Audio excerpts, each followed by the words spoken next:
Shahararriyar makarantar nan Francis Lauratu Global College da ke garin Kumo. Makaranta ce wacce take da alaƙa da International Standard. Ta samu takardar sahalewa da sauran makarantu irin su ISSIC University BENIN, INTA University TOGO, KAZAURE School of Health Technology. Jama'a assalamu alaikum. Sunana Dr. Lauratu. Ni ne founder na wannan makaranta mai albarka Princess Lauratu Global College. Wannan makaranta tana da register da Corporate Affairs da kuma Institute of Non-Formal Education Practitioners.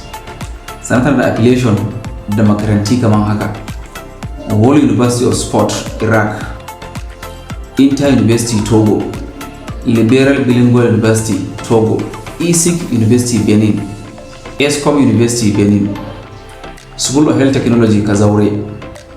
Sannan muna da fanoni kaman guda biyu, akwai bangaren diploma akwai bangaren degree. A bangaren diploma muna da kwasa-kwasai kaman haka: muna da public health, health information, community health, medical lab, business administration, public administration, computer science da sauransu. Sannan a bangaren degree muna da course kamar haka: akwai public health, health information, community health, business administration, public administration, computer science, accounting, economics, environmental science da sauransu. Wannan makaranta nan a nan hanyar Gombe zuwa Yola a cikin Nigerian Institute of Transport Technology. Kuma aka samu wannan form din wannan makaranta a harabar wannan makaranta, ko kuma tubi lambobin waya kamar haka: 08031232015 ko kuma 08031196080.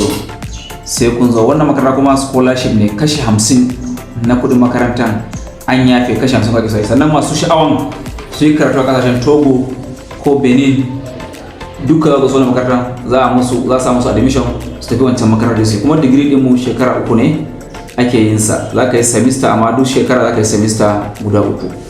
Sannan masu diploma za su shekara 2, haka mai degree da shekara 3, amma sai kowace shekara ana semester guda 3 ne. Mun gode. Sunana Nafisa Ibrahim Bako. Ni ne provost na Princess Lauratu Global College. A gaskiya mun yi farin ciki da wannan makarantar don ya kawo mana sauki a ta fanni da yawa. Na farko shine courses da zamu wanda ya zama sai mun je ya dawo international, yanzu yana nan a kusa da mu a gida. Courses da ya zama wanda sai mun keta hazo mu je mu yi su mu da, yanzu every of wayannan courses din zamu iya yin su a gida. Kun ga an kawo mana sauki wanda zamu iya mu yi duk wani abin da ya shafi ilimi. Muna offering diploma courses, HND, degree, at a point har masters ma zamu yi. So kun ga an kawo mana sauki wanda ba sai mun je wani wuri ba, za mu iya mu yi abubuwan mu duka a cikin gari at our convenience, kuma mu yi at the end of the day kuma mu samu certificate, kuma mu yi service. Wannan gaskiya is a thing of joy a wurin mu 'yan cikin gari. An kawo mana sauki, an kawo mana komi kusa da gida wanda ba sai mun biya kuɗi mai yawa mun tsallaka mun je mun yi a wani country ba. Za mu iya mu yi shi duka a nan. Duk ana courses kuma da yawa, su public admin, su business admin, political science, har da su medical lab science duka, community health, health information da sauransu, da su computer science. So many courses da sai mun fita mun je waje mu je mu yi su. Yanzu zaka iya yin su a nan a comfort na gida, hankalinka a kwance, kuma ka gama ka samu certificate ɗinka da yana nan daidai da international certificate da yana nan daidai da wanda ya je can yayi makaranta. To kun ga ai an kawo mana sauki. Duk wasu wanda suna so su zo makarantar nan da cewa abun ba wai yana da wani tsada bane, an riga an mai da shi yayi saukin da kowa zai iya affording, kowa zai iya zo kawai all you just need to do is ka zo ka sayi form ka indicating interest ka zo ka karbi admission. Kuma registration din ba wai yana da wani tsada bane, kowa zai iya affording nashi duk lokacin da kake so, kuma zaka zo ka same mu, muna nan a kowane lokaci. In ma bayani kuke so, duk wani karin bayani da kuke so, in kuka zo school za ku zo ku same mu kuma za a samu bayani. Lokacin da ana son form namu ko kuma karin bayani za a same mu ne a makarantar Transport Institute, National Transport Institute da yake hanyar Gombe a GRA Kumo da yake hanyar Gombe. Duk wani lokacin da aka zo za a same mu a wurin, muna nan very available, kuma duk wani assistance da ake so za a same mu, za mu iya bayarwa. Alhamdulillah, ita wannan makaranta Princess Lauratu Global College Kumo tana garin Kumo kamar yadda aka yi bayani, kuma makaranta ce wacce muka yi ta don mu ƙara tafiyar da zamani mu kawo cikin al'umma mu kusa da al'umma mu. Makaranta ce wacce take da alaka da international standard harkan ilimi na zamani da yake tafiya gaba ɗaya. Kuma ita wannan makaranta ta samu sahalewa na hukumar ilimi da ilmantarwa ta jihar Gombe bisa kuma ga tsari ta dokokin federal government na Najeriya a ƙarshen Federal Ministry of Education.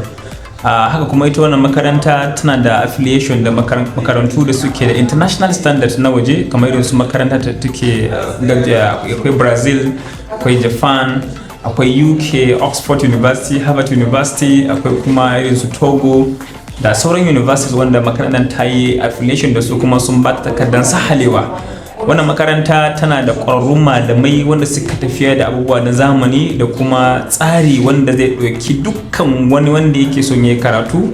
Wannan makaranta ta samar masa da shi, kuma akwai courses wanda suke da courses na zamani wanda suke tafiya da tsari na duniyar yau.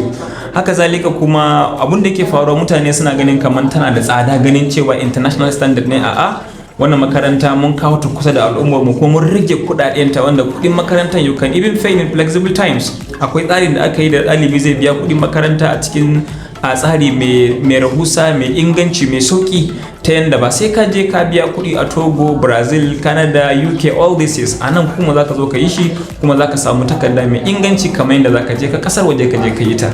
Haka zalika wannan makaranta ta sarma ɗaliban da suke da wanda daman dole ne a cikin kundin tsarin Najeriya, duk wanda ya karatu zai je shi ya fita ya je yi bautar ƙasa. To wannan makaranta ma ta samu wannan sahalewa. Idan ka gama wannan makaranta za a baka daman da zaka je ka yi bautar ƙasa, wato ka yi wa hidima irin ta ƙasa da ake faɗa kenan.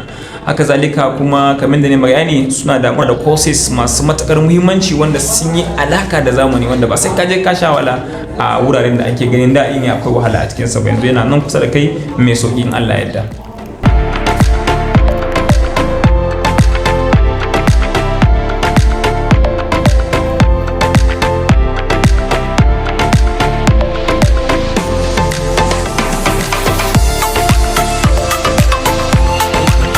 Jama'a assalamu alaikum, sunana Ibrahim Umar Bello, ɗalibi daga ƙaramar hukumar Kaltingo a jihar Gombe. Ni ɗalibi ne a wannan makaranta na Princess Lauratu Global College Kumo, kuma ɗalibi ne a department na Public Admin. Sa'annan kuma a wannan shekarar na shigo wannan makarantar. Sa'annan kuma wannan makarantar muna da ɗalibai, akwai 'yan aji 1, akwai 'yan aji 2. Sa'annan kuma lectures daidai gwargwaro muna samu fiye da ma yadda muke tunani, don saboda duk wani lesson da ake, duk wani timetable din mu baya wucewa, malamai suna shigowa, wannan yana fita, wannan ma yana jira wannan ya fita. Sa'annan kuma alhamdulillah duk abin da ake koya mana muna fahimta, kama daga French, computer da ta duk sauran abubuwan da ya kunsa a cikin wannan muna fahimta daidai gwargwado, alhamdulillah. Jama'a assalamu alaikum, sunana Fatima Usman da karamar hukumar Akko. Ni ɗaliba ce a wannan makaranta mai suna Princess Lauratu Global College Department of Computer Science. Muna samun koyarwa yadda ya kamata. Assalamu alaikum, yan uwana maza da mata da kowa da kowa. Ni sunana Ahmad Aminu, ina nan daga Taraba na zo. Ni ɗalibi ne a makarantar Princess Lauratu Global College Kumo. So a gaskiya muna samun lectures yadda ya kamata. So ana koyarwa kaman computer and then French da ma sauransu. so ina inviting mutane da koma a ina ne da su zo su join namu sabila da su samu lectures yanda ya kamata and then a gudu tare a tsira tare.